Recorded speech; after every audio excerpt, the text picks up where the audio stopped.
And we're cutting it short. You're fixing stuff. Figured I'd do that to you mid whatever you do. Are you in a toy shop? Is that a toy shop? No, my wife kicked me downstairs because she's watching her TV show. I'm in my decoy room for make decoys. We are joined for yet again another version of Terre. We have Lucas Steldt here with us. Man, you've been busy, dude. You have been all over the world and then back, and then went back over to New York to do stuff. And Yeah, I watched some of the video. I watched some of the guys compete over the weekend.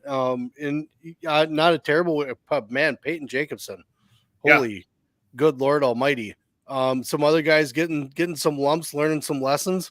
What are some of the things you took away from Bill Farrell? Took away from it. I think. Well, for us, I think the main thing is that I think two things. One, I think we're doing the right thing, and that the guys see, and it's just gotta put it bluntly, is like they see the failure of not going Greco sooner. Like, so like we have guys like Ashton Meese, and we have other guys in there that are real close. I mean, like they're further ahead than Peyton and Olsen and Benji were at the same time frame, back when they were that age. But still, they could be as far as long as the foreigners if they would have started earlier. So they're that close. So Meese had a really good match against. It's a good bad problem. Yeah. Meese had that one match where he was way down. And got on top of the guy and just started rolling him. Like I was surprised in how easy it was for him to roll him. He just was on a roll. Got up. That was Hannah. No, I'm talking Meese. I watched the Meese. His first match actually he wrestled some guy. I don't know. I mean, I know him, but I know him. Yeah. I don't know who he is. Big dude. He was down big. Very big. Down big, and he came back in the last minute and won on push out 1-1. Yeah. Yes, I know. Yeah, got takedowns. The problem here, so it's like we travel. Meese comes off a great season last year, high school wrestling, and then wins Fargo and Greco. I mean, nobody touched him. And then we go overseas. I send the boys overseas by themselves a lot of times. Yeah. And so I was with the girls, long story short. So can't be twisted at once. He went to Malakupin, and last year he placed there, I think, top 4 or 5, maybe in third. Nice. This year he didn't place. He went 2-2. And I know what happened. I talked to him, I can tell a story about later on, but he was wrestling a Fargo type Greco. And where you can be really aggressive. You can be you really push and drive and create a lot of action. Well, the foreigners are highly technical. They're really good at using you against you. Yeah. Especially when you're out of control. You see it in freestyle as well. Like Gilman a couple years ago got thrown in the arm throw, pushing too hard, and they couldn't come back. A couple times. Yeah. And it happens in freestyle a lot to Americans. But anyways, so that happened. We come to this term. I was in Germany with the girls. I was at Albania, Germany, blah, blah, blah, blah. We're back in New York this last weekend. Yep. And he, I says, hey, you can, we have to work hard. You're small little kid, He was small. And little 18-year-old kid wrestling these 20-year-old kids, guys. Just wear them out. Well, he's trying to wrestle a Fargo type. He's still in that mode of transitioning to the international type style and more senior type style where you have to be more. We talk about you have to be the bull and then be the bullfighter. So the bull, you're trying to push guys around and fight. Well, you want to score on bullfighter. You want to score points on bullfighter, more like Muhammad Ali style, So he gets stuck in the rut. He did a good job. He's been doing a better job of playing both roles. But if you watch that match you talked about, he was playing bullfighter or playing bull, push. And I got to do him on a bounce twice for 4s. And I'm hey, these dudes have been around. They're going to let you push for a reason. You can't chase them. So he came to the corner. We talked. And then he just stick to the plan, blah, blah, blah. Yeah. He did his job. I go, stop looking for push outs, look for takedowns. Push the guy in the zone, let him wrestle, score takedowns. He started scoring takedowns, with duck unders and drags. Yep. 2 points better than 1 point anyways. It's interesting you mentioned that the style that you're talking about as far as the bull and the bullfighter, because the way you're coaching Hannah, no, not Hannah, Avery, when she was wrestling, she was getting called for passivity, and you kept saying in the corner, you're like, keep doing what you're doing. Just keep wrestling the way you're wrestling. And in my mind, as just a spectator of the sport, right, a U.S. spectator of the sport, I'm thinking like she's got to pick a pace up. Like she's getting called for passivity. Yeah. But you're just like the whole time, you're just like, nope, stay doing what you're doing. You're doing just fine. She was pulling her tight, keeping her in tight, trying to work anything she could at that angle. But it was interesting to hear you, and now just to hear you reiterate that, because you were coaching that. You were telling these guys, take your time. Freestyle and Greco are not folk style. And obviously Greco's not, Greco and freestyle are more related strategy wise. Yeah. Then it is folk style, because the folk style rules and the edge rules are different in folk style, and just different sport, And so in freestyle, in Greco, you really want to use, there's the center of the map, there's the activity zone where, like, say, would be the blue now. Then you have the orange, which is the zone, and you have the inactivity zone, which is the out of bounds, which is still you wrestle in there too as well. Just different than folk style. So you got to wrestle really in freestyle and Greco. You really have to wrestle different strategies in those zones. You just can't go forward, because you're gonna pay the price. You're gonna get tossed. So with Avery on that match, you're talking Avery's just turned 18 years old. She's still in high school, super young, super tiny too. So she's super small. Yes. So, and she just came back to massive injury, so she just had only one tournament in Germany. Actually, good there. But and she's wrestling a senior level athlete from Uzbekistan, or how you say that country. And girl comes out there, and you can see the abs through the singlet. And this girl, I'm like, and you could, this girl's lifting weights. This girl's jacked. I go, so hey, let's just kill the clock. Yeah, keep the match close. Keep that clock, stay in the middle. Don't go to the zone, and then just keep her in front of us, and just take the shot clock. Take the shot clock. And then we'll take the shot clock the first period. We'll go after the shot clock the second period. Go up 1-1. And we'll play that game, see what went. Well, we played that game really good in the second period, but then the girl got to us, and the muscle got to us, and the senior level got to us, and I'm getting tacked. But she did a good job of like making that match last as long as possible, and instead of just going out there and doing going for broke. You got to wrestle the six. And then I was talking to some coaches there, just shooting shit, and we're all talking. I'm like, I get these folk style coaches I deal with that come to the freestyle Greco world, and the athletes come over.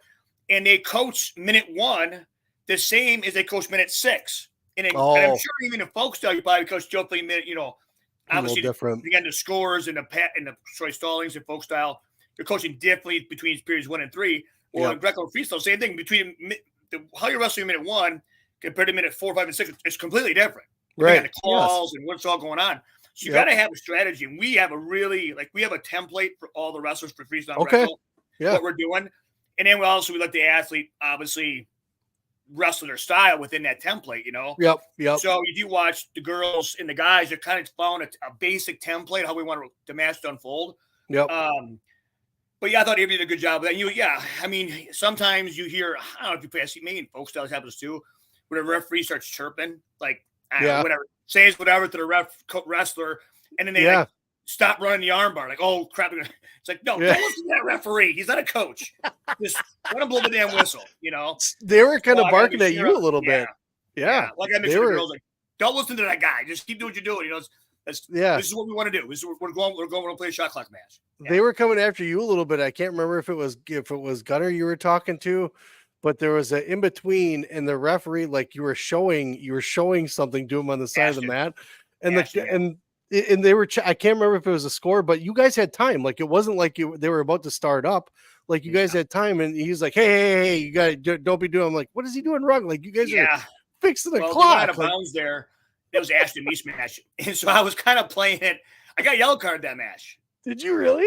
Yeah. I was like, oh my gosh, like the third match of the tournament, we have like all day and all the women's freestyle, which that yellow card doesn't transform to women's freestyle. It's a different set for tournament, so I was lucky there. Right.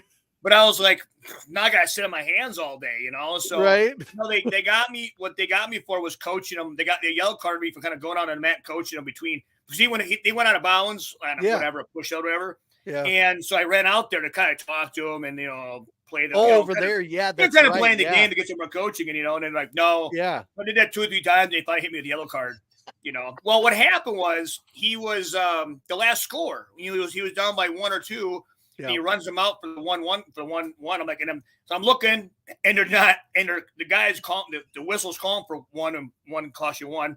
Yeah. And I'm looking at the judge and looking at the chair, and they're kind of like just diddling around. And I'm looking at the scoreboard, like nothing's changing. So I start screaming, make the call. And they're like, yep. Hold up the yellow. They kind of smile at me and go, sit down. And they gave me the 1-1 and we won the match, But I was like, but they can't take 4 hours to throw the calls up, decide the score, put in the clock.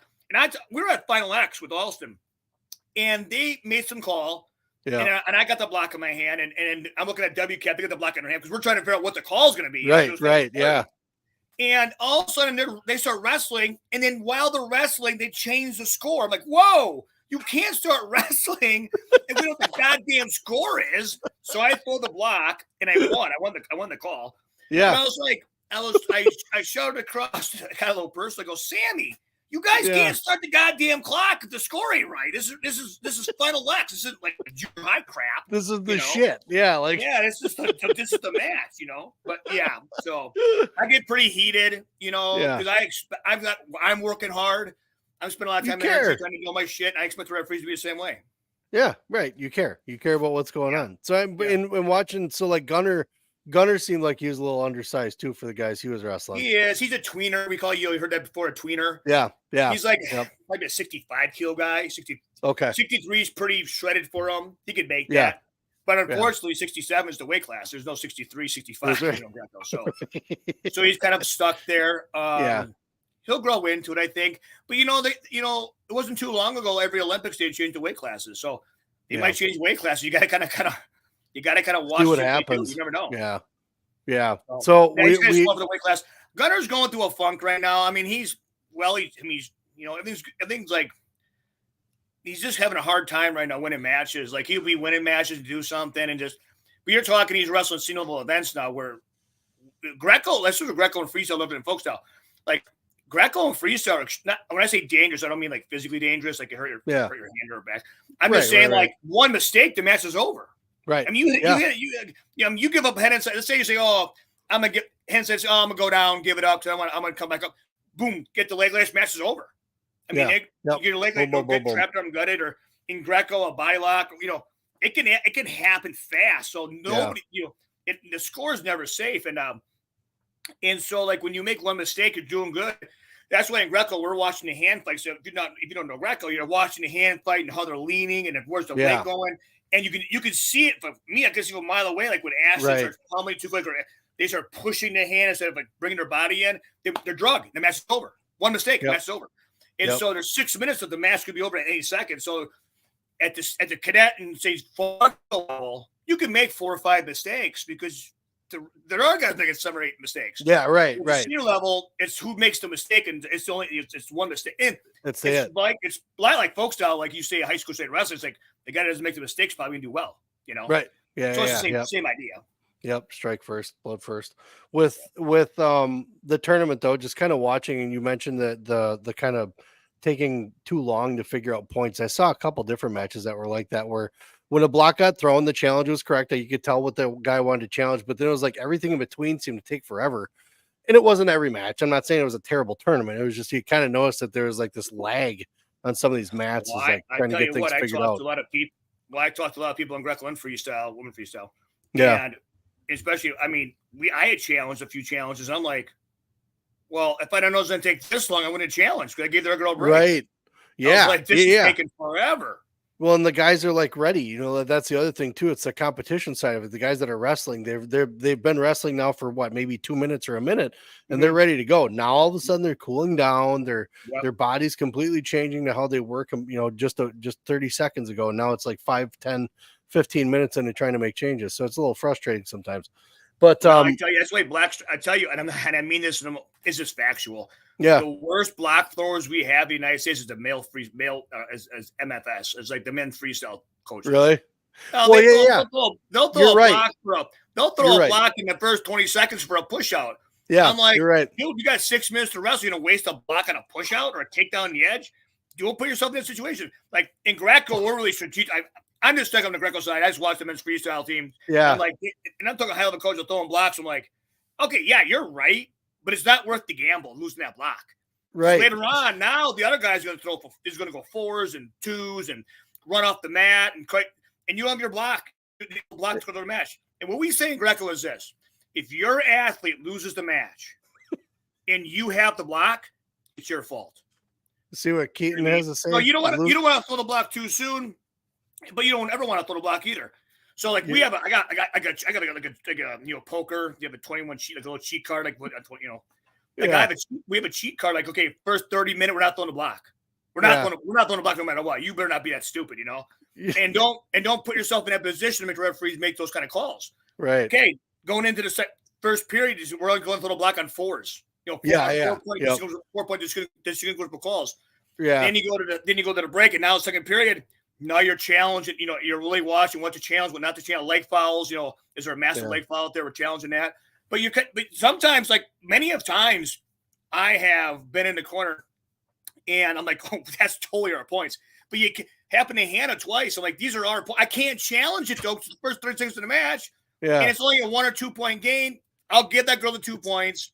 I'll challenge something else later on for 4. It sounds like you're 0 for 37 at Fargo with blocks, though. According to Keaton Cleaver, says you're 0 and 37 for Fargo blocks. I am. In Fargo, internationally, I am really good. But plus one on the yellow cards. So I tell you what I do. I do much better on blocks at the higher level. But that lower level at Fargo, forget about it. Well, I'll tell you another thing that happens. And Hannah said it. Hannah brought this up. She goes, as soon as you get a yellow card, you never win a challenge. Really? She's noticed that. She's like, every time you get a yellow card, they're screwing us. They're like, if there's a 4, they're giving it to the other girl. If the rest have already, I'm losing. But the rest have already conveyed the message. The rest have already said, watch out for that guy. Yeah, they're just. I'm telling you right now, if you think referees don't get a little bit whatever, they're just humans too, Oh yeah, for sure. It's all fun and games. So with the performance at Bill Farrell, you guys have been across the pond. You guys went overseas. Yep. How were things over there? I mean, were the competitions fruitful? I guess is the question. The boys with the Malacoop, and we've been going after like forever. Yeah. I didn't go to it this year with them. I usually don't go that one anymore with them because it's just kind of. That's why you went with the girls. I went with the girls and my daughter's wrestling, and the girls. I just But anyways, and there's only 2 girls, so it's kind of a little bit, there's like 10 guys going or so. Less to babysit. Huh? Less to babysit. Yeah. The girls are way more sufficient. The guys are good too, though. A lot of the guys have been overseas a lot, so they don't have to they know what's going on, But anyways, no, the Malacoop's a good tournament. It's what they do there. They go juniors to seniors. So if you're a junior, wrestle seniors. Okay. It's like U23 on down. And then cadets is cadets. We had 3 champions. I thought Truck wrestled well. There, Kevin, we had did wrestle well. This cadet, we have this kid coming up from Connecticut. He's been training for the past 2 or 3 years. He's a real young kid. He won it. He's gonna be one of our next big things coming up through. Okay. And then the other, like everybody else went 2 and 2, 2 and 3, 3 and 2, and they didn't place. But it's a big tournament, so it was the first competition of the year, and so we spend. I made a video before about this, but we spent September, October just on skills, like zero wrestling, no running, we're lifting, but no wrestling live. We're trying to learn how to wrestle pretty much. Technique, Technique. And then we go to Malacoopin. So what I do typically, I use the fall, like Malacoopin, the German experience with the girls. And then now we're going back over to Norway again. Yeah. We're going to go back to Sweden. I use the tours, the competition and camps to kind of get us into conditioning, So it's not so like, oh, we got to run today, So I try to use the training and then competition and then the camps with the competitions to help us get in shape. So they're out of shape going into that tournament. So it's kind of like to see how they wrestle when they're fresh, when they're tired. Now, if we're making mistakes when we're tired, okay, that's going to happen. If we're making mistakes when we're fresh. Okay, let's see what we got a problem. Yeah, we're evaluating. But I was happy with that. I was happy with the Bill Farrell with the guys in Greco. Obviously, I think Honestly, I thought Misha placed top 4 at the very least. I knew Peyton was the man. Which we had 3 guys at 77. We had Peyton Jacobson, Aaron Dobbs, and Ashton Misha at 77. Yep. I didn't get to watch Dobbs, but so I really knew that on paper it's probably gonna go Jacobson, Dobbs, Ashton.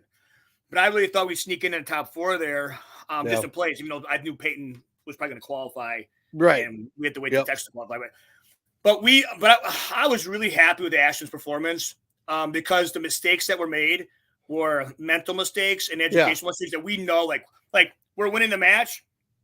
stay in the damn middle. Don't go to the zone. You were saying that the whole time. Yep. Yeah, and he went to this, and then he went to the zone and got taken down and lost the last. So, and I went over and talked to him in the way you talk to an athlete that does something like that, And me and Ashton are super close, so you can have that relationship with an athlete, Yeah. But for sure. And I talked to Gunner. Gunner's a little different. I don't have to get into his ear. I usually just talk to him more calmly. He's a little different athlete. So Hannah and Avery, I can treat like I can really get into their ear. Hannah's actually so hard on herself. A lot of times she steals my thunder. She'll lose, and she's so hard on herself. I'm like, well, Hannah looked pretty good. Yeah, you're worse. You're hard on yourself. I can eat. I also got to build her up. It's so bad. So we're working on that a little bit. But no, overall with the girls, I thought Hannah wrestled amazing. I thought Avery wrestled perfectly for getting into that senior level. Yep. Yeah, I was for where we're at in training. I thought everything went the way it should have. I mean, if Ashton would have placed top 4, I think it would have been. I would think the tournament would have been probably a little weak, because we're going in no conditioning, no, we're not in shape. We're overweight. For sure. We're not 100%, and we're 18-year-old kids, 17-year-old kids trying to wrestle seniors. Right. So, in reality, we probably should have placed where we're placed. We break into that 4. I'm super happy, but everything happened where we're supposed to be at. We leave on Wednesday. We leave Wednesday to go back to Norway for a couple weeks. So, that's part of the plan, man. I mean, that's and then we go to Texas, and then we're done. Then after Texas, then we don't go anywhere for till maybe February. So okay. Then we're back to the lab. So you sent me a little something a while back. Yeah, and so I'm going to bring it up because the only reason why you sent me today. What's that? That little text reminder or something you sent me a text today? Yeah. Well, you sent it to me, so I resent it to you because you wanted to talk about it. So I wanted to, because I went through our text because it was a while. Yeah. So looking at it. So Wade Chalice. I know Wade Chalice via Catch Wrestling, right? Yeah. So I just know of him. What's that? I just know of him. I don't know him from. And again, it's not just watching the documentaries and things that I've watched. He brought up in his article on his Facebook post about how Greco-Roman were not even existent. He like the top, not even making the top 5 out of, I think he said like the last 50 athletes that were supposed to, kind of thing. Yeah. So touch on that. You said you wanted to kind of to talk about that a little bit. Well, his post wasn't wrong. I mean, there's nothing wrong with what he said. I mean, right? No, right? Yeah, no, nothing like that. And I don't disagree. And I don't disagree with anything he's saying. Yep. The problem I have with it. The problem I have with it. You can go like I can go out there and say, "Here, guys, wrestling, this freestyle wrestling, blah blah blah."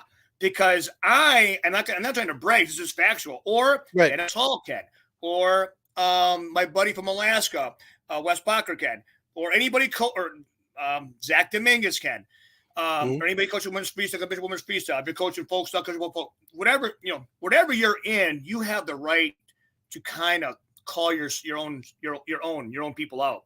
Yep. But if you got a guy like this, no matter who he is, I don't care who he is.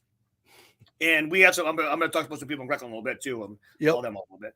But you can do whatever you want. It's just with Racing About America. But the problem with that post was, all it was the same old bullshit. Poor me, cry. It's not our fault we suck in Greco. It's because of some organization that holds our UWW sanctioning. Is they don't give us enough money. They don't pat us in the head enough. Right. It was all a poor me. This is why we suck. It's totally not our fault. It's not the coach's fault. It's not the athlete's fault. It's not the parents' fault. It's totally the organization's fault because they're not spending 5 more cents on us for a bullshit reason they came up with. He blamed it all on you. I went out and said, you're totally fucking wrong. Totally fucking wrong. And you can prove you could give Greco-Roman, no, obviously money matters. You could give Greco-Roman wrestling in the real wide brush $1 billion right now. And we would have 0 different results. 0 different results. Right. Because you have to go back like gymnastics does. We go about gymnastics again, I don't get into the whole thing, but we have to go back to step 1. Like if you take over a high school wrestling program, or football program or whatever. You might have an immediate impact. Like you might see some immediate impact of like being in condition, a little bit tweaks, but you're not going from shit to shine in 3 months in one season. Sure. It's going to take 5 to 7, 8 years. It's going to take time unless you bring in a bunch of dudes in and start quarterback and like they do in the NFL. That's a little different. I'm just saying if you keep the core people you came, if you just keep what you got there. It's going to take you out because what do you got to do? You got to start a youth program, get the youth program going, and blah, blah, blah, blah. Yeah. And then that's a 5, 8, 9, 10 year process. So you're not going to see any dividends for 10 years on this investment. You're talking about culture. You got to build culture. And we talk about buy-in and all that. Buy-in. All that stuff, So, I mean, look at all the great programs in Wisconsin, just high school wrestling and just in basic. It's a massive calculation about parents and youth wrestling and all this stuff. The coach is obviously a part of it, but for you to come in and have none of that, you have none of it. Greco-Roman wrestling in the United States is like that school that has no wrestling, nothing. It's a basketball school, maybe. Right. You've got like 8-man football because it's so small. Yep. And you're like, okay, we want you to be the number one team in the nation in wrestling in 1 year. Right. You could get $1 billion unless you move a bunch of dudes in from Europe to wrestle for you in Greco. It ain't gonna happen. Yeah. So that's the thing with his post. I got so mad because it offered. He's like, here's the problem. Now, like I said, he's not wrong. He's not wrong. Saying. Right. Everything's factual. The problem with it is him himself. 1, 2, he offers none. The solutions. He offers no solutions. None. There wasn't one. He's doing nothing himself. Right. So, to me, he's just a typical armchair quarterback, a drunk kid, and some drunk dad. I see I have a local bar next to me now. I always stop after I'm done ducking and fishing, and they're wearing NASCAR jackets or the quarterback. Right. I think guys that are drunk and they're screaming about who those new practice people are. And these guys have a pot to piss in, and I can't stand it. That's how I look at that crap. Yeah. And I'm like, you can bitch all you want, but until you're spending money, time, and energy, you need to shut the fuck up. Right. Shut the fuck up. Sit down, teach your half Nelsons and sprawling in junior high, and shut the fuck up. That's what he needs. I don't give a fuck who he is. Yeah, right. And then we have, in the number one thing we got killing Greco-Roman wrestling in the United States isn't folk style wrestling, isn't other sports. It's Greco-Roman wrestling people.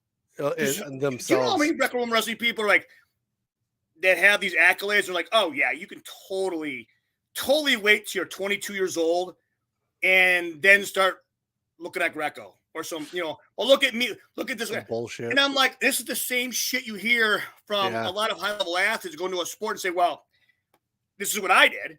Yeah, How many times do you see that? Like it'd be like being Barry Sanders. Yeah. And you hire Barry Sanders as a running back coach and say, Barry Sanders, listen to what I do. I run 135 yards back and forth in 4 years, and then 4 yards downfield because 500 people miss. Well, that's one dude can do that type of, that action. So it's just like, that's what you see from these guys. And I hear them too, like these same Greco-Roman wrestling people we have, they're very accoladed. They're like, oh, if the organization would pay the money, if the organization would organize this, if the organization, it's the referees, if the referees were better, blah, blah, I love it's got to be grassroots. Like fire and ice. I love that shit too. But the reality is, you can't, they're blaming everybody but themselves. They're blaming everybody but what they can do. And these same wrestling people, athletes, coaches, they're spending zero of their own money. They might run a camp, they might run some bullshit. But I'm talking about real fucking money. I'm talking about real money, cashing real checks, building facilities, training Greco-Roman wrestling, traveling the world, doing it. Not just, I'm going to do a camp, I'm going to promote it, show up with my stupid medal, and make everybody happy as some folks like that. This is the problem we have in Greco-Roman wrestling. This fucking catching guy, whatever the fuck his name is, he's over here saying, oh, blah, blah, blah. Dude, great, Well, congratulations. Everybody sees the fucking car crash, dipshit. Right. You can see the fucking car crash, you dumb motherfucker. We need a fucking solution. And the fucking solution is so fucking simple. These little pussies won't fucking do it. They won't. And the number one reason these pussies won't do it is because they're working coaches. They rely on coaching in the sport of Greco or wrestling to pay their mortgage payment. And that's when you do that, when you rely on that to pay your payment, you're not doing that. You're not doing your job. I mean, you're not helping Greco. Right. Exactly. You're doing it for yourself. The money's not there. The money's not there in Greco. You're doing it for yourself. But So here's the thing though, like with the growth and trying to promote, like, because that's what we're talking about here is promotion and getting people to like the sport, right? I mean, you can't just blame it on USA Wrestling when there are. So like we've buddied up with Greco United, right? We think what those guys are doing is great, trying to raise awareness. Those guys are trying to raise money for guys too, to be able to get to Bill Farrell and help guys out, right? Yep. So that's kind of where we've gotten involved with a lot of it, is because we think that a lot of these guys, it's the same thing. Like it's if it were a small time dude that's coming in behind Jordan Burroughs, like you can't compete with it, you know, and you're not going to get the money because you're not making the splash. But at the same point though, too, how do you help yourself then? What do you, if he's not giving solutions, what would a guy like him be able to do to help Greco-Roman wrestling? Getting out and giving money to a group, like how do we help you guys? I guess that's what some people want to know, is how do we help you? Well, I would think the number one thing is, if sort of for this guy, like a guy like this, guys, that guy, guys like that. The number one thing they can do is not spend a dime. The number one thing they can do is, if they're a coach, let's say, because he's a coach, right? Coaches is bite the bullet, take their ego, shove it up their ass, and sit there and say, I see a kid in 6th, 7th grade that really is interested in Greco. Yep. Get him into Greco. Get him into Greco. Get him into Greco people. And then see where that talent, talent, or you want to call that, whatever, talent, interest, ability, that's all, that can be whatever. And then by 8th grade, sit there and say, this kid loves Greco. All he wants to do is Greco. Boom, pull him out, get him out of folk style, get him out of basketball, get him out of all those sports, get him in Greco. Stop saying, well, maybe next year, we need you for the team state title. We need you for the football, soccer team. Right. Right. Me and Perler do not see, like, me and Perler are not like me, but me and him are like fire and ice and something. But a lot of the shit he said, oil and water. Yeah. Well, whatever. I mean, but a lot of the shit but I agree with a lot of the stuff he says, but it's just in my context, Sure. But our argument is more like versus Greco, or sorry, folk stuff versus freestyle stuff. But anyways, it's more just a bar room kind of bar stool talk. Yeah. But he had something out the other day that was real good. He's like, hey, it's not if you're an athlete in a small school, move. Yeah. Move. If you stay in that small environment, like, well, I never got to D1 because I was at a school that didn't go to Cheesehead, let's say, or whatever. Yeah, right. Who's that? Your school's fault. Your fault. Move, motherfucker. You move. Move. I got to go for football because, you only have 30. Move. No, say no, motherfucker. Stop being a pussy. Yeah. I had to go drink beer with the guys because, I don't want to get made fun of. The same goddamn thing. The same goddamn thing. So with this guy here, the number one thing with anybody in his position, don't spend any money. Don't run a tournament. Don't run training. Don't do any of that. I mean, you could. I mean, that's a lot of energy. You can. That's a lot of. He invests more into catch wrestling than anything. Well, that's fine. But what he should do, if he sees a guy in one of his little camps or practices and says, and so Greco or whatever, and says say you see a guy in there that's like 5'9", and he likes to, he likes to want to wrestle a certain way, and say, maybe he even heard of Greco. Introduce Greco to all the teams, all the guys from one little camp or some bullshit in the spring, like we'd all do. And the guys that like it say, you know what? And the kid comes to his house, and I hear this all the time because I just love Greco. I love Greco. All I want to do is Greco.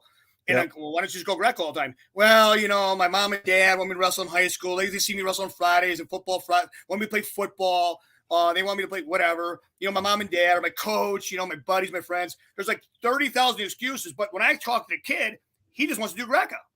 But nobody is supporting that. Nobody is. Nobody parents aren't, and nobody. And so, and you hear these motivational talks all the time. Get rid of your parents, get rid of all your friends, all that stuff. But obviously, when you're 13, 12 years old, you're kind of stuck. That's the number one thing people like this can do, is to say, you know what? Our organization is not going to spend any more money. Yeah. I'm going to tell you around, they should spend zero more money until we spend money ourselves. I'll give you a couple examples. I agree. And then, we need more tournaments. Don't hold any more. The last thing and I told this to another buddy of mine, hold the tournaments. I wouldn't come to it just to support you guys. Yeah. The last thing Americans need to do is wrestle other Americans in Greco-Roman wrestling. Come on. Seriously. That's true. Very true. First thing we need to do. So with that said, the number one thing people can do, 100% of people, is identify or introduce Greco. If they hate it, But if they really care about a person, if they truly care about people, if you could hate somebody, like you could, I say, how they dislike somebody or how they dislike a sport or activity or whatever. But if you really care about kids or athletes or people, you'll just say, you know what, the best thing for you, you're wasting your time in this folk style, man, because the guy that has won worlds never even wrestled freestyle. The guys have never, look at those best guys in the world. That's what they're doing. Go do the best guys in the world to do it. And this is what they're doing. And then you should help the guys, and that's how I get my guys, honestly. The coaches that can swallow their pride and their ignorance and their insecurities, and they're like, that's who ends up in Blue River, Yeah. But that's what I'm saying. That's the simplest thing they can do. It takes no money, no energy. It just takes them saying, I think you should do this. I support you. Endorse it. Help you, and then give them information. That's the only thing I do. That's the other thing. You know what? Probably stay in high school wrestling. Go on. The other thing that you don't like, because you don't hear anybody talking about Greco. Like you hear about it because maybe a kid wrestled in it, a couple of weeks ago at a tournament or something like that before the season started, but you don't hear anybody saying, especially a parent. I will put it as a parent. You don't hear a parent saying, hey, I really think we're just going to give up on this folk style high school stuff. We're going to get our kid into Greco. You don't even hear it about freestyle, right? You don't even hear it about international styles in general. Now, obviously, if a kid's going to go to college, maybe there's that talk because there's the RTC at the college kind of thing. Yeah. But you don't hear parents talking about, Billy's going to go to so-and-so college and they've got a really great college program, but I think he's going to break off and do freestyle more. You don't even hear that. So the international styles, as far as how inundated we are with folk style, because it's our style, right? It's what we have here. When you don't have the promotion, like women's soccer doesn't have the promotion. They don't have they win, sure, but people argue they lose against high school kids, but still the championships they've won is more than what the men have won. So why aren't they, selling more and doing more? Because their promotion sucks. They don't know how to promote their sport. They don't know how to promote the side of it. That's a whole ball of wax there, but you're right. Yeah. But it's simply promotion. Yeah. So there's promotion's a big part of it, but then at the same time though too, like you said, the culture isn't here, whereas overseas, things like that, they've been doing it since they were 4 or 5 years old, and they don't force them to it. It's a work in progress thing, whereas we're like slammed into it. 6 years, we got to figure it out when they've been doing it for 12, 18 years. Where do we find a healthier solution to be able to get people to understand that it's not about being better than the other one. It's about growing it all together. Because honestly, if you're a part of wrestling, you like wrestling somehow, right? Yep. And having a folk style guy saying like, well, don't listen to that Greco dude. He's a piece of shit. And he sounds like an idiot when he talks, but this freestyle guy is just as dumb. So we don't really have like a consensus. It's like Greco has been separate. Freestyle has always been kind of separate. Folk style has always been separate. Two kids love folk style and freestyle, while one kid over here really loves Greco, but that Greco dream is less likely than the freestyle or folk style. Now, is the aggressiveness of the sport a part of it? The possibility of getting hurt a little more frequently than in freestyle or folk style? And you may have a statistic that argues it. Yeah. But there's a lot of throwing. We just talked about, guys getting caught on the edge if they're putting the wrong pressure and trying to be the bull when they should have been the bull trainer while they got trained, right? Yeah. Do you get a lot of that feedback from parents as far as like, we'd really love to, but we feel like he's going to get killed? No, I don't get that. I never get the injury issue. I would say this. There was a study done. There was actually a study done not too. Well, it's been a long time ago.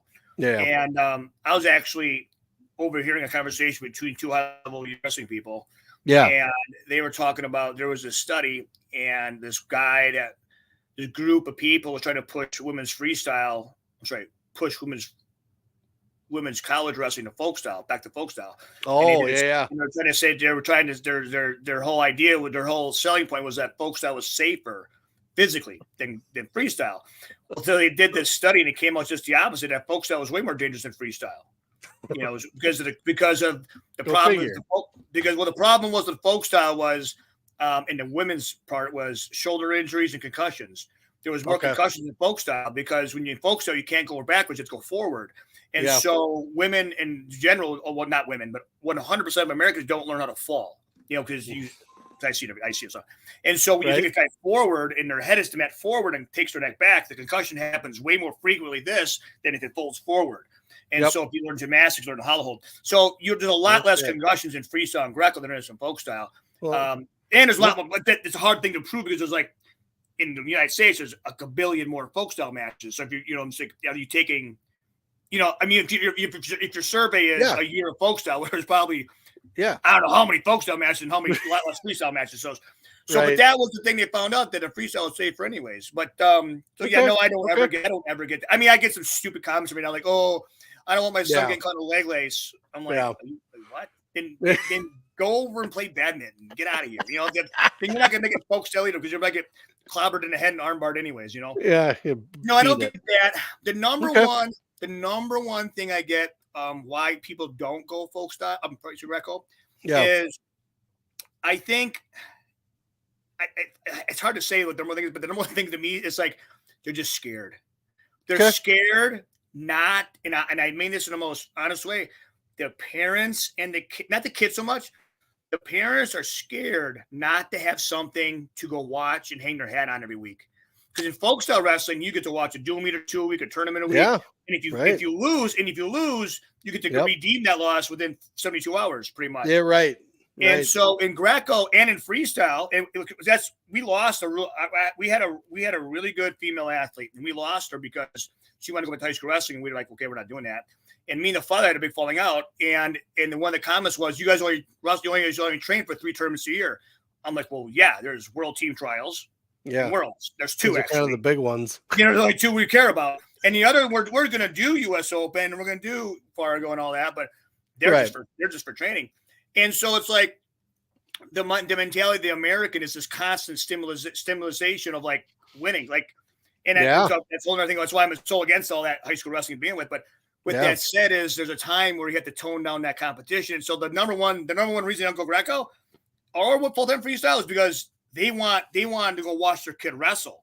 And in Greco, obviously, we're overseas, so they have to watch it at 3 a.m, or maybe not, because we're wrestling in countries that you can't drink the water, and it's kind of right. So you're not going to be able to watch your kid wrestle a whole lot. So it's a ton of training, with a little bit of competition, and that's just the way the system is in Greco-Roman street. But you guys have, and like you said, you guys have a bigger goal in mind. I mean, as far as the kids' aspirations, so here's the thing. I think this may be another part of it. So when you hear a child say, I want to go to the Olympics, right? Now, as a parent, you're in your head, you're like, man, I'd love for you to go to the Olympics, right? And then you have the set of parents that are like, oh yeah, the Olympics would be awesome, but you're probably never going to get there. So when you have parents like that, or parents that are like, well, you're 9 or you're 10, how do you know what you really want, kind of thing. Where because you talk about 12 years old, right? Like 12 or 13 is the spot where you want these kids to start becoming individuals, individualized as far as what they want to do, Greco, freestyle, whatever. As far as international, it makes sense because that's what those guys are already doing. When a parent hears that, then they look at the dollar sign that's going to be involved in getting to that point. And like you said, there isn't the glory. There isn't the every other week or every week of being able to say, Tommy did this and Tammy did that kind of thing. So the dollar signs can make sense, but you are able to do something though as well, and you don't try to make a room full of 200 kids, right? You're not trying to water anything down and loading it up. You're doing it with a purpose. And to me, that is building onto something I think is just as important as whatever Wade's talking about with USA Wrestling. Yeah. The thing that's missing though is more of that. Why isn't there more of what you're doing? Are other people trying to and it just didn't work for them? Like time wise, funding. Hello, it cannot be easy. Are there people that have tried to do what you're doing and it didn't work? Yeah. I'm sure there's a lot of people I don't know I tried and it didn't work, but I do know of 2 or 3 people trying and it is working. But everybody else is trying, like Wes Bacher of Alaska. He's got a huge facility, but he also, what he made. I think the one thing he told me, like he's leading into jiu-jitsu. So I guess that's okay. I guess like I guess family. I guess that's a big money maker because whole family's joined up for jiu-jitsu class or whatever, and all that. So he's retired military. So he's he's financially set. So that's how he can do it. And then like Zach Mingus has got a huge club, but he's got like 4 guys that are senior level. He doesn't have any cadets or juniors going full time. Right. And I don't know why he doesn't, or why, if that's just his system, or if it's just because he can't sell it or whatever. I don't know. Right. And then there's Betterman, and then he's doing some of that stuff, but he only has like 1 or 2 guys. Where's Betterman out of? Huh? Where's Betterman out of? Joe Betterman, down in Colorado Springs. Okay. He's got a kid coming. I mean, Drury, really, really good. He made a world team. He's the real deal. He's got a couple, but he's got a big club too, where he's running folk style. So everybody else, 100% of people trying to do what I'm doing are doing it through folk style still in training, like a club, or they have to because they can't pay the bills. Folk style's the gateway drug. Huh? Folk style's a gateway drug. It's the gateway drug. Well, it's the money, drug. Yeah. So, and I dropped that about 7-8 years ago. And I'll be honest with you, I used to make a lot more money. I used to make money in wrestling. But there came a time, because I have a daytime job, Yeah. There came a time where I was like, and I always despised it. I mean, I enjoyed the athletes. I mean, I could go to checkers. It didn't matter. I just enjoyed taking some kid that nobody wanted, and now he's winning state titles. It didn't matter. I just enjoyed that. Yep. But there came a time I'm like, hey, these high school state champions aren't turning into Greco Road team members or freestyle team members. We're not doing that right now. What are we doing wrong? And so then you said, okay, let's adjust the process. So when we said we adjusted we adjusted the goal set. Okay, we're gonna stop rewarding state champions, blah blah blah. Yeah. And so then we said, so we get to all that. I said, okay, we gotta drop. I gotta stop doing folk style because that's our problem. That's our problem. And so I did that 70 years ago, and now obviously I lost 99% of my athletes. But for me, it was I could say it's selfish kind of because I wanted to be happy. I wanted to have a good time. I want to go to practice and be motivated and be like, okay, I get this fucking folk stuff for the next 3 months. It's totally a waste of time, trying to fit Greco in there somehow. And in my brain was just like, you're trying to do 3-5. This isn't too much. Yeah. So I just dropped it, and I said, we're doing this the right way, and I don't care what it costs me. I don't care if I lose money. I don't care if I got to pay for everything, Yeah. But I was financially able to do that on my private, for privately. And then what I did is this is what I had. I was trying to sell it to athletes and parents locally. Hey, I want you to go full-time Greco. So what we're going to do. This is the process. Nobody's buying. And then finally I said, fuck it. We're doing this. I'm not doing any more folk style. Yeah. And then I had one kid buy in, and then that kid bought in, and then their kid bought in, and boom, boom, boom, boom, boom, And then, and now it just keeps evolving, and right now recruiting. And I just had a conversation with Zach Dominguez at, in Team Hands on in Bill Farrell. And I said, and they asked me, I probably send out about two or three emails a month. That's it. On like real interest in coming to move into Blue River to train full-time Greco. Okay. And out of that, if I can get 2 or 3 athletes out of, 30 emails, I'll be happy. And usually we're getting about 2 athletes a year out of about 30 emails. Okay. So, and a lot of the reason why we're not getting them is because they want to see their kid compete. They can't fathom that kind of lifestyle. 2, it's not and a lot of it's not financial. I mean, because they're spending most people in folk style are spending $15,000, $20,000 a year right now. If you're a 15, 16, your club's costing you $2-3 grand a year, travel costs you whatever it's costing you, you're already spending close to 15 grand a year depending where you're in the country. So that's that's probably where we're at for financial investment with all the if you did everything, and we tell people you don't have to do anything. Nothing, the only mandatory is training. But with that said, is it's not financial concern. It's usually about competition concerns, seeing their kid. Yeah. And the mom wants it, dad doesn't want it. It's 50-50 in the parent thing, like which one want. I mean, I used to think the moms always wanted it, the dads didn't want it. It's about 50-50 there. We didn't ask the mom's like, well, I want him to go chase his dream. And the dad's like, no, I want to watch him on Friday night. It's about 50-50 in that. So it's usually something where they're about it's always to do with one of the parents want to see their kid and they don't want to adopt his lifestyle. The lifestyle is hard, like you said. Imagine this, we talked about the age thing before, is like Kim Zamisko and Simone Biles and all these any gymnasts. Mm-hmm. No gymnast went to their mom and dad at 3 years old and said, I want to be an Olympic gymnast. One, if I can't talk real well, right? And so, but that's when you have to start, right? Yeah. Simone Biles started at 6, and he said, "This is latest. She's a freak of nature. No human being will ever do what she ever did again." She's an anomaly. And so the boys, 4 and 5 years old, extreme latest. So those kids don't have a say so. They don't have nobody's no 4-year-olds going to mom and say, "Hey, I'm going to train 6 hours a day, not go to school, live a life of craziness, and maybe be one of 4 one time on the Olympics." But thousands of athletes a year do that, and parents are spending $30,000 to $100,000 a year in gymnastics to do this. And probably more likely than not, we'll never even see the rat's ass of an Olympic medal ever, or a world medal. Right. So there's other sports doing this.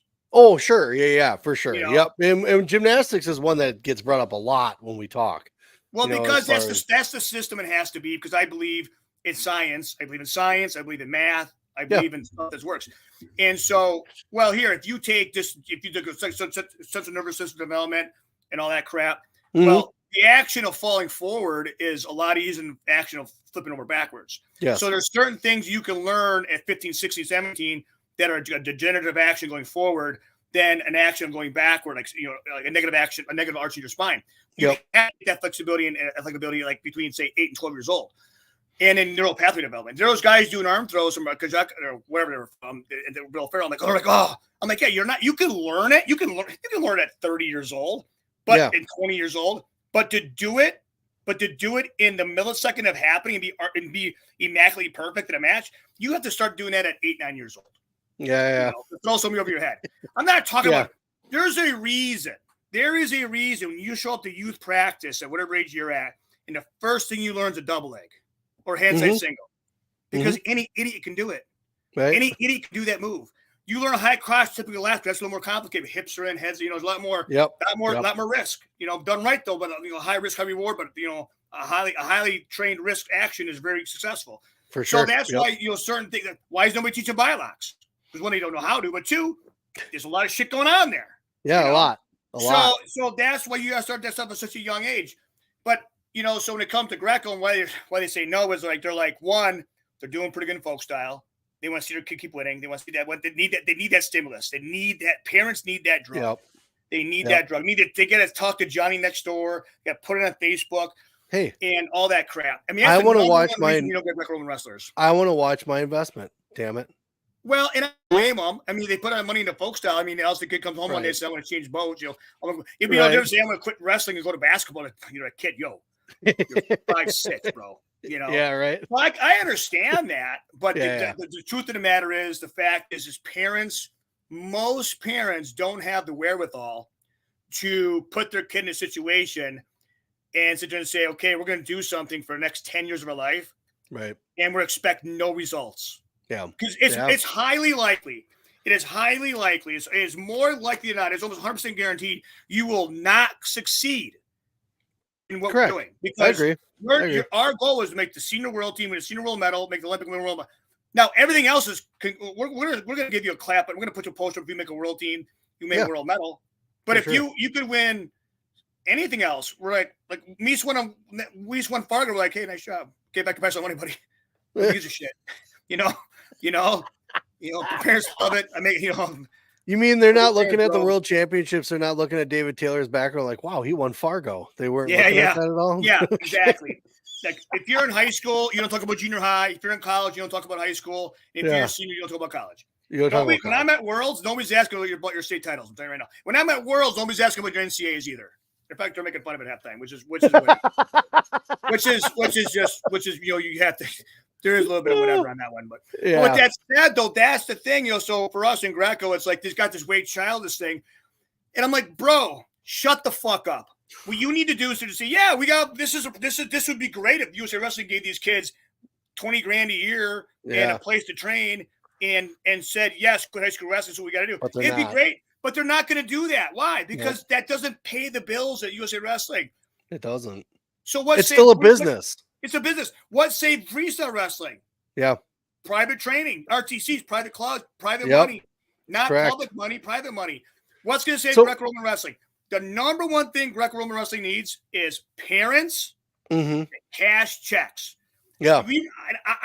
There's some stuff going on in the background in wrestling in general between Greco and freestyle that's going to come up after the Olympics. And there's going to be a lot of athletes out there saying, where am I going to get this money? And the parents are going to start coughing up a lot of money.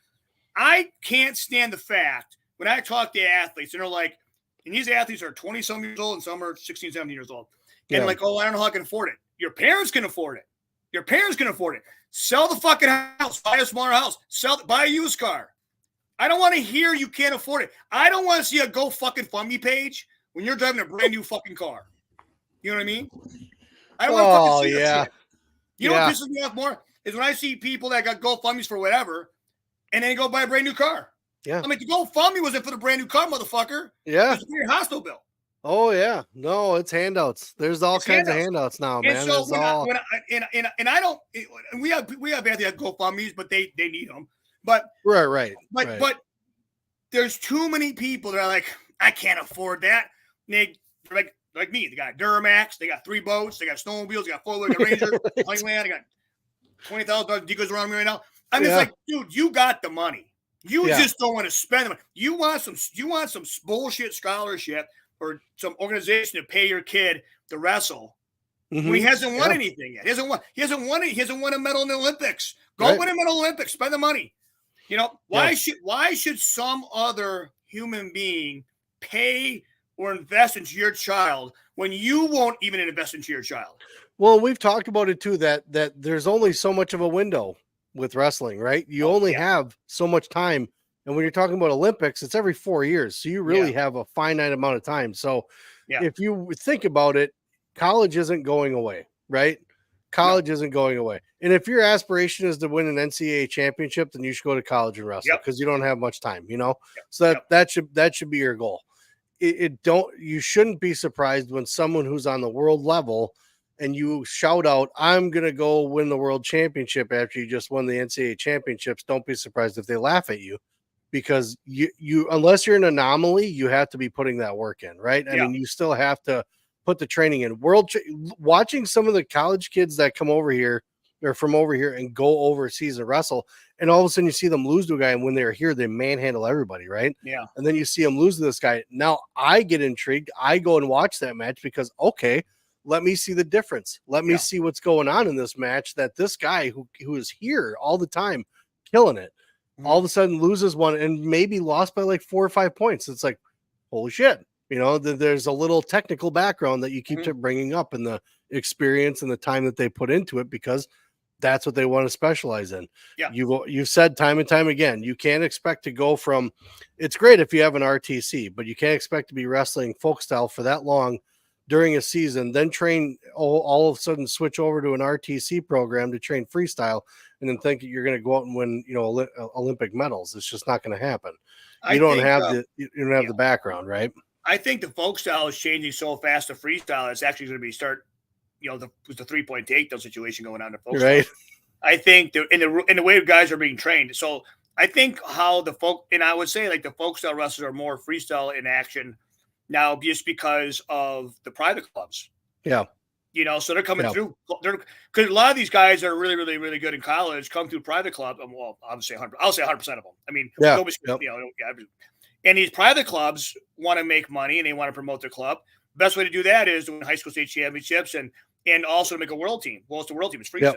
So if you're making world teams and cadets and juniors, you're training a hell of a lot of freestyle. So the style, and in folk style practice, you're probably trying to mold all this together. So it's a nice little system of, your system and your style is just going to be pretty fluid. So you're seeing that now in the United States, where guys are coming out of college, going into RTC to being freestyle. Some are being freestyle, but those guys don't have that exposure to freestyle training as a youth athlete. Look at David Taylor. It took him a long time. Yeah. It took 6, I don't know how many years. It took a long time for college to win a medal. Now he had dudes in front of him that were good, but he didn't beat those dudes, Right. So you'll hear me argue all day long. I don't think David Taylor's a freestyle wrestler at all. I think he's just a folk style guy winning freestyle matches because he can't score 4 points to save his ass.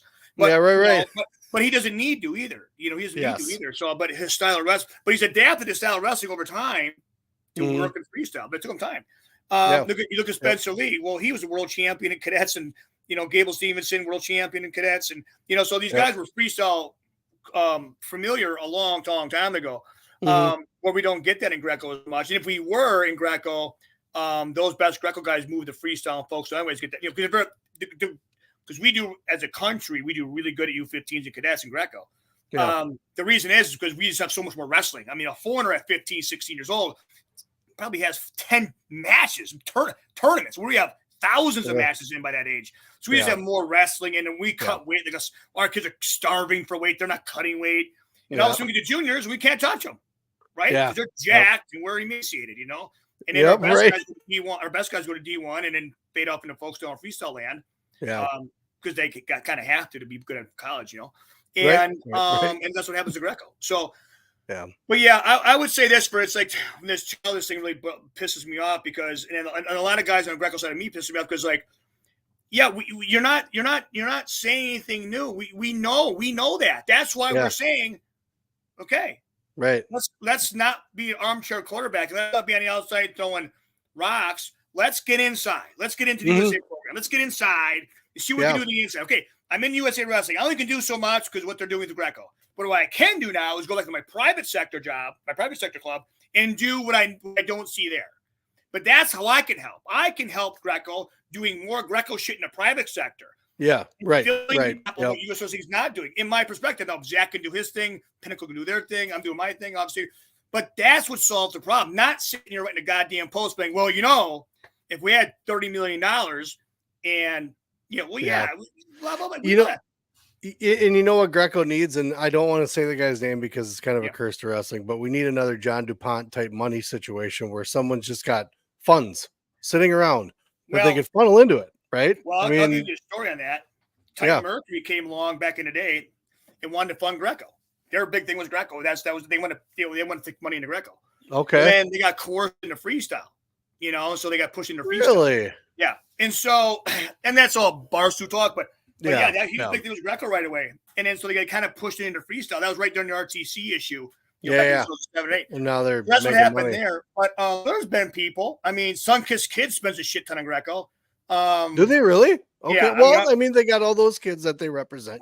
We have 3 athletes. We have 3 athletes in Sunkissed Kids. And they spend an enormous amount of money on them. Yep. But with that said, to me, it's great to have the money. But you look at all the good baseball players and blah, blah, blah, soccer. Dude, the parents got to stand up and sit there and say, or step up. That's it. Step up. And sit there and say, I am going to put, I would love to have kids at 70 years old. I would love that. Yeah. But in the United States of America, in the reality of our world, we're not in Armenia. We're not in, we're not in Norway.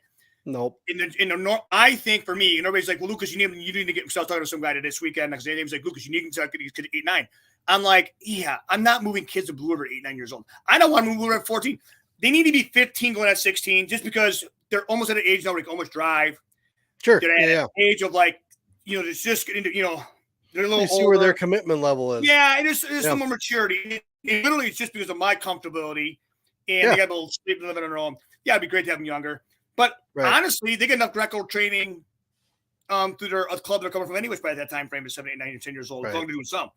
But and then they do come, and I'm really disappointed typically with what they've learned skill wise. But that's neither here nor there. But for me, it's like when you get a kid that's 14, 7th, 8th grade, and this mom and dad like Greco, okay, we'll look at it. Yeah.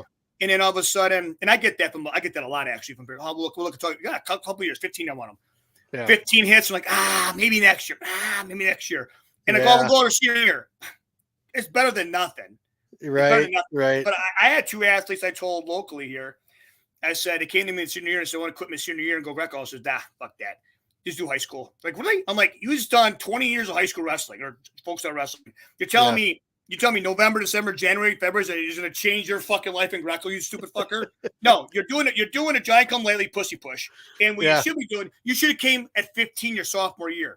Now, if you came your sophomore year and we had 3 full years, now you'd be banging on the door. Now we'd be talking about something.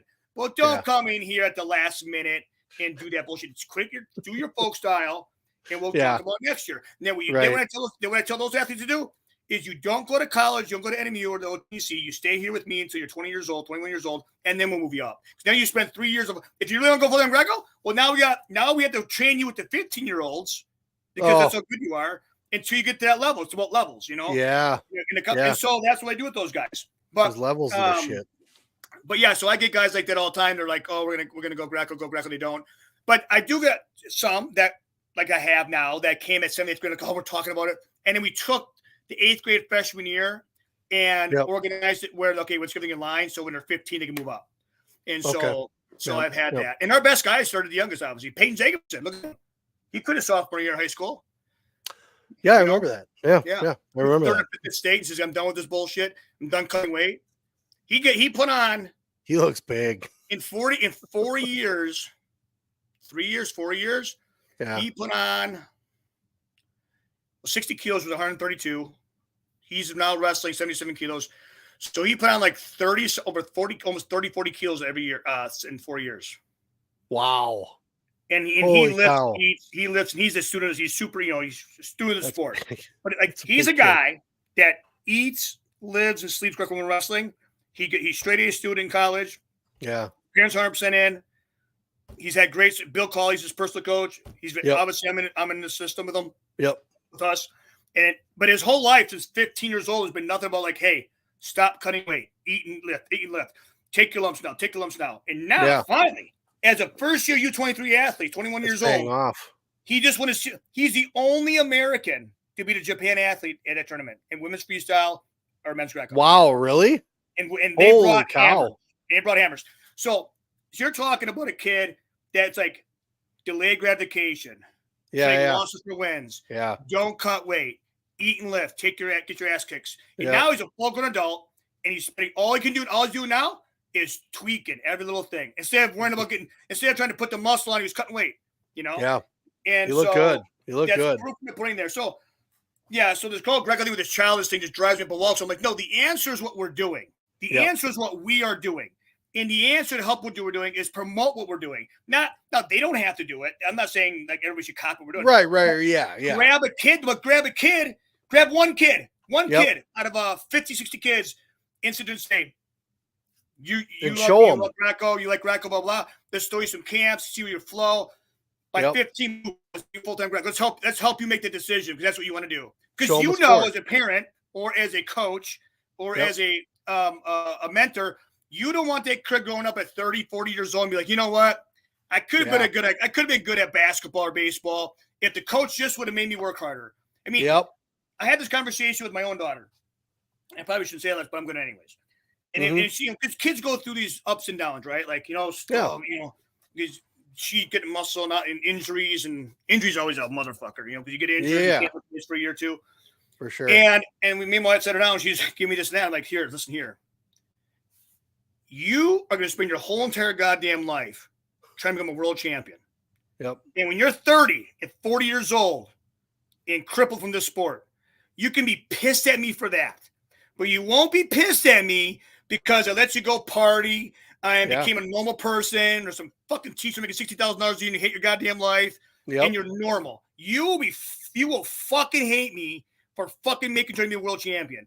And you probably will never become a world champion, but you will fucking hate me for that. But you will not fucking hate me because you're like, oh, my parents are motivating me. Because that's what I get 100% all over the fucking place. I see around these local areas and these barstool fucking dads that live through their fucking kids. And like, they want their kids to play football, baseball, basketball, this shit. And as soon as they graduate, or even you probably see this in Kakana, you get a kid to high school who's doing good in youth wrestling. They get 16 years old to buy a car, and then parents wrap their hands like, Coach, they're all yours. And the kids all party and say, dude, the parenting just started, motherfucker.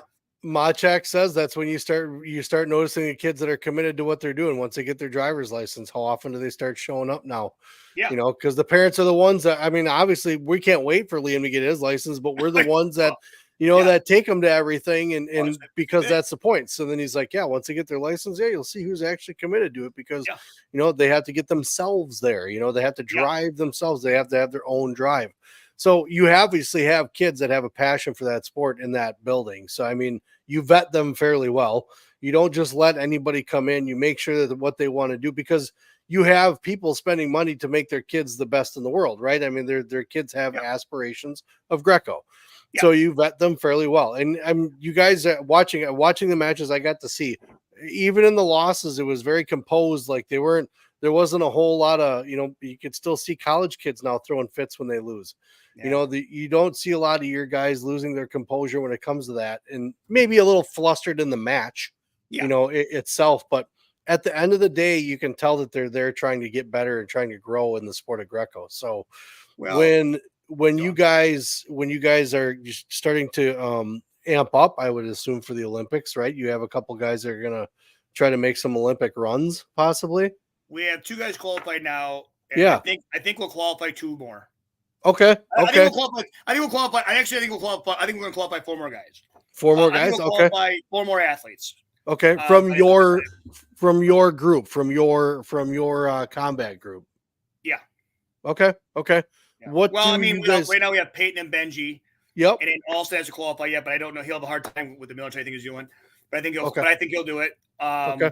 Then we have I really think we have some kids, and I don't want to say any names because I don't put any pressure on them and do that kind of thing. Fine. But we have a couple in Blue River. I really if they don't qualify, I want to say disappointed. But I think we will miss an opportunity. But I really see a couple more kids from Blue River qualifying for the Olympics trials. Okay. But I think the biggest thing I want to talk about this, the real a real short sentence here is like that post. It draws up a lot of attention, right? Yeah. Yep. But I mean, you read it, it sounds so pathetic. It's poor, cry, poor me. And in this, and I had a big fight with one of my. I want to bring his name up because he's a good friend of mine. We had a big argument about this. I says, hey, you promote this fucking shit. You're the part of the problem. He's like, what do you mean? I says, hey, I'm not saying he's wrong. What I'm saying is, I need you to sit there and say, okay, the message is incorrect. The message is great. So all I need to do is promote what I'm doing, what people like me are doing, because that's the fucking answer. Stop telling, because as soon as a parent or a coach, but mainly I blame them because the coach are just coaches, and I do not blame a high school wrestling coach, a college wrestling coach, because their job's to win wrestling matches. Right? Yeah, exactly. They want those dudes there, but sooner or later you'd hope they'd see the bigger picture. But I blame the parents. So as soon as you give these parents like any chance to say, well, that one Olympian said he could do all 4 years of high school and then 4 years of college, and when he's 67 years old, he can start Greco. He said he did it. One motherfucker did it. No one. I think I can do it too. And that's all they got to hear is from one motherfucker just to say, oh, we can do it. And besides I got an argument. No, we need all hands on deck saying, no, if you don't do it this way, you're going to fucking suck. Now, not saying we're going to take kids from college Division I, or we're not going to take kids from D1 and D2 and D3 or high school, say post-high school and post-college or during college. And now we need to have Greco-Roman wrestlers that wrestle in high school and college. Yep. We need to have guys that wrestle high school and go to Greco after. Mm-hmm. But all of our energy should be spent on the guys going full-time by the time before they're, like, say, 14, 15 going into high school. That's where money's got to be spent. That's where all the energy has to be. And then we'll still work with their guys, Don't focus on what's not here. Focus on what is here and make that better. Yeah. Yeah. And so, and I need people to promote that. And then actually the argument was like, well, you should start saying, it's not that they're starting too late or they're not whatever. The problem is USA Wrestling or the organization. And like, oh yeah, thank God. Really. I thought it was me as a mom and dad. I thought it was my problem as a parent. But thank God it's not my fault. I didn't take him to practice, spend all his money. It's your fault. The referee's on the referee. That's why we suck. That's USA Wrestling. That's all parents want to hear. And that's what the majority of Greco-Roman wrestlers want to hear. It's like, oh, thank God I can still go to homecoming next year and still be an Olympian. If I don't, it's not my fault. It's not my motherfucking USA Wrestling. But that's the problem I have with the fucking post. That's why I'm so pissed. And everybody knows. And my close friends are in my foxhole. I don't need any more friends. I don't need any. Who the fuck do I need as a fucking friend? No. Right? Only people I need associated with me is the people who spend tons of fucking money and travel the world with Greco wrestling. Other than that, I don't want to take you fishing. I don't want to take me fucking duck hunts. This is my fucking shit. Fucking take my nephew, blows the fuck heads off him anyways. I got enough problem taking people like related to blow my shit up. So I don't need more fucking friends. So people are like, hey, I have no time for this Wade Childish. Fuck that guy. Tell him to shut the fuck up. Until he starts casting checks, shut the fuck up. Until you grab 10 wrestlers and show them a full-time Greco, shut the fuck up. That's all I got to tell those fucking guys. Anybody like that. Yeah. We got some ex-Olympians walking around here coaching wrestling and be like, oh, yeah, you can do this. Well, we're the fuck your athletes. Go win a fucking mill and shut the fuck up. You know, I don't want to hear, oh, them same guys, the referees suck. We don't get paid enough money. Go get a fucking job, motherfucker. Yeah. Go start a fucking business, roof some fucking houses, do it and take your own fucking money and spend some fucking money, motherfucker. I'm so sick of these fucking ex-wrestlers walking around like Greco-Roman wrestling people. Oh, you know, if that RTC would hire me to coach wrestling, or if the RTC or USA Wrestling would pay him more money. Yeah. Go get a fucking job and volunteer, you piece of shit. Right. I mean, I'm so sick of it. I'm just so fucking sick of it. And it's all these so-called experts that are like, you know, well, I would do it if I get paid $100,000 a year, $200,000, $300,000 a year. No, you wouldn't do it then either. You wouldn't do it then either. You do the fucking job and you bitch about something else, get fired anyways. Yeah. You know what I mean? Right. Exactly. So that's the fucking problem we have. You know, and it's correct. It is nothing. In folk style's not a problem. Freestyle's not a problem. No, Basketball's not a problem. It's not the sports. It's Greco-Roman wrestling people are a problem. Yeah. They're too pussy and too cheap to spend the money and go full-time Greco and do what they got to do. You didn't hear you only hear Simone Biles' mom and dad going, man, we went bankrupt they went bankrupt like 3-4 times, like 5 times, 4 times. But yeah, bankrupt. They don't see them go, oh man, that was never worth it. Yeah. No, they don't. Yeah. You don't even see people that are 30th down the line in gymnastics and say, man, it wasn't worth it. No, right? They live that shit. Right? Yeah. Right. Yep. Right. They live it. They love it. Do you see a gymnast walking around with, or a other sport like basketball, like, don't wrestle, it's for idiots? No, but wrestlers wear that stupid shit in general. Don't play basketball, blah, blah, blah, other shit. Only in wrestling do we have this chip on our shoulder. We're too cheap and stupid to make our own sport better. But as soon as private money gets in folk style, private money gets in freestyle, it takes off like wildfire and does amazing. Right. Greco-Roman wrestling, for some reason, has cheap parents, cheap coaches, wimp athletes, wimp parents that won't do the right thing. Now, that's not obviously in everybody, because I got a couple, and Jack's got a couple. But wide brush. The percentage. Yeah. No, that's the fucking problem. We have weak human beings, and we have weak coaches and leaders, and they're too scared to say. Now, if you're in the org, I don't expect you, because I know you have a job and you have a title and you have to place a role. But people that are outside the org, you know, or I'm half in, half out. When you're in my role, I can do what I want. When I'm in the org role, I can do that role. And there's people out here right now in Greco that are highly touted, that are supposed to be doing shit. That ain't doing shit. They're kind of just doing shit. Just kind of barely still in the folk style land, still in the freestyle land, still in the Greco land, and all you do every time they fucking talk, all you hear is a fucking excuse. You never hear it. You never fucking hear. This is what I'm doing. This is how much money I spent this year. Yeah. This is what I'm gonna do next year for Greco-Roman wrestling. Right. All you ever hear is complaining. Complaining. Well, I don't know if I'm going to be able to change that for you, Lucas. I don't know. It's not going to change. I tell you what you do is they wait for them to die. I tell you what happens. Those people fade away over time, or maybe literally die. But they make more. What happens with thing, you bleed them out. You get more meat. They make more. There's more of them made every day, though. They make more every day. There's more of those people that are. That's it. Here, no. I'm saying that if you get people like me producing, here we got Alston, Benji, Peyton, we have Ashton, we have Gunner, we have the girls. If we keep producing more athletes like that from the system. Oh, yeah. And then they'll be 40, 50 years old, and then that cycle will take place, I'm saying. Hopefully, but then there's that other crap pile of people that are over there that are still bitching about it, that they make more people, and then those people will keep bitching about it because it's not fun enough to watch. It's over with too quickly. I don't like that sport. Why does it end so fast? Well, it's because the other guy was really good and the other guy sucked. That's why. That's what happens. Yeah, I hit up on freestyle too sometimes. Yeah. Yeah, exactly.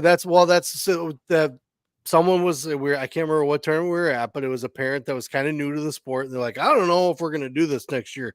These matches are over with too quick. And it's like, well, then the other kids got to get better. That's about it. Yeah, but suck.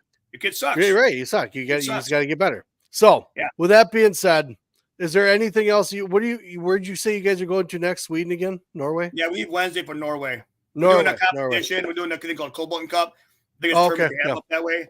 Okay. And then we're staying for a week to train. Come back. We're back for a week and a half or whatever to go back to the Texas thing, Yep. And then in New Year's we have some stuff going on. Obviously, so we try to just in general town play. We try to train really heavy for 8 to 12 weeks. Yeah. And then spend like about 6 to 8 weeks traveling and training. Okay. And then we kind of repeat that process. Beginning of the year, like right now, we're doing a lot of Nordic stuff, like Norway, Sweden. Yeah. Comfortable, really Americanized places. Yep. And then we get it after the New Year's. I'm sorry. We're going places like Tata, Hungary, Serbia, Croatia, Moldova. More Eastern Bloc, less comfortable, less friendly. Yeah.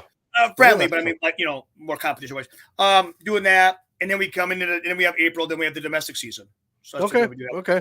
No, you still looking for athletes? You still trying to fill spots?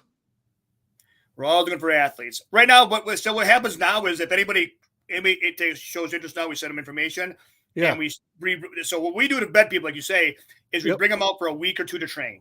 Yep. And if sometimes it's school would be maybe during spring break or summertime, and we just see if it gets go. A lot of it's not how much, because obviously I know they're not going to know anything. They're coming to learn, so I don't expect them to know anything. Yeah. But it's more if they can handle me as a person and quarterbacks and offensive coordinators. So are we going to get along? That kind of thing. That's number one thing. The parents so we do that, and we always do that. We always do like one or two of those. Okay. For female athletes, I'm always looking for female athletes, but not always. But I say always. I'm always looking for a good female athlete to come in there, like for a drop in every now and then, like a 50 kilo or a 2 kilo girl to come drop in. I'll tell you this. This is a whole sidebar. In boys wrestling is the worst part for freestyle and folk style. People don't want to train together. Yeah. You know what I mean? Like you got a real good kid that say to find him a partner. It's like, wait a minute, I got a real good kid. Why don't you train with them? They won't. I'm like, so then their buddy. Women's freestyle is the same thing. It's like, to a certain extent, it's like, hey, you want to come train? They're like, we might meet up sometime. I'm like, oh my God, you're worried about Fargo? Worried about freestyle Greco State? Worried about making? Yeah. We're talking about we gotta get better as a country. You know, so for women's freestyle, same thing. It's like it's hard sometimes for girls to come train, but like, and then we have one. The girls we have aren't world champions, but they're not bad. Right. And so sometimes it's hard to get partners for I don't know what the reason is. It's like sometimes we partners, sometimes we don't. Yeah. The guys in Greco, that's never a problem. Right. But yeah, we're looking for next. We're trying to fill 3 spots next year. I'd like to get guys in about 60, 67 kilos next year. Okay. So you got that going on. Anything else you got to plug? Anything else you want to? Well, I got a camp coming up. I'll send information to you maybe separately, but I got a camp coming up in March, end of March. I got to get the exact date. It's somewhere. I'm bringing Matt Linden back out again. Nice. He's back in the mix. He's doing a lot of good things out in Portland with the youth and that whole, Portland being all crazy. Well, he's doing a lot of MMA, jiu-jitsu stuff, so that, Portland's all with that craziness out in Portland and the far left stuff and all that. Yep.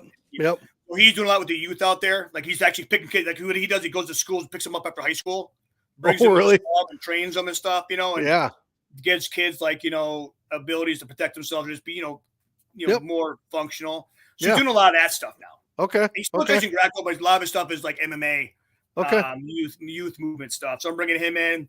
Matt Lindland, I brought a lot. I bring guys in every year, and Matt Lindland has been by far, even back in my folk style days, I have never brought in a clinician or a coach or what we want to call him that's been more technically detailed.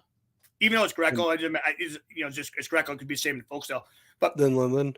And he emails me a packet, well, usually 3 or 4 pages, and it's a packet you give the athletes, and they fill it out as you go, kind of like here's what we did on whatever, and then he brings it out. He sends me these clips on Dropbox. I got to organize them so we play them at the practice. Hey, so we're working on today.